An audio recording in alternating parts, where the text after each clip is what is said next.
agent secret d'élite. Sur le chemin du retour, quelqu'un m'a accidentellement jeté un mégot de cigarette dessus. Pour ne pas révéler mon identité, j'ai choisi de tout endurer. Mais ils sont allés encore plus loin. Ils ont délibérément verrouillé ma voiture. Ils ont même inversé les rôles en m'accusant d'être un escroc. Ils n'ont pas arrêté de m'insulter.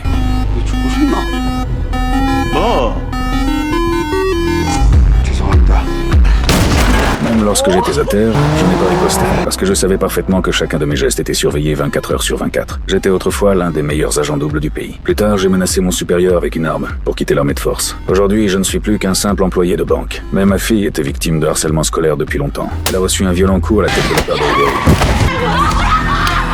Après avoir reçu l'appel, je me suis immédiatement rendu à l'école. Soumine essayait désespérément de s'expliquer. Pour préserver la vie paisible que j'avais autrefois, je me suis agenouillé sur place. Je pensais que tout était terminé. Mais à minuit, Soumine n'était toujours pas rentrée. J'ai appelé ses camarades de classe, mais j'ai appris qu'elle n'était pas avec eux. Je suis immédiatement retourné à l'école, mais je ne l'ai toujours pas retrouvée. À ce moment-là, un camarade gravement blessé m'a avoué la vérité. Je me suis précipité sur les lieux sans attendre, mais il n'y avait qu'une flaque de sang et un élastique à cheveux. C'était celui de Yeri. Je suis allé voir Riley, et je lui ai demandé d'où venait cet élastique à cheveux. Les voyous autour d'elle n'arrêtaient pas de me provoquer, jusqu'à ce qu'ils m'arrachent mes vêtements. Et lorsqu'ils ont vu les cicatrices qui couvraient tout mon corps, ils ont immédiatement cessé de rire. À cet instant, mon regard a complètement changé. Mon intention meurtrière n'est plus être contenue. À partir de ce moment-là, j'ai décidé de ne plus cacher mon identité et de ne plus réprimer ma véritable force. 이런 인간을 전역시키마. 어딨어?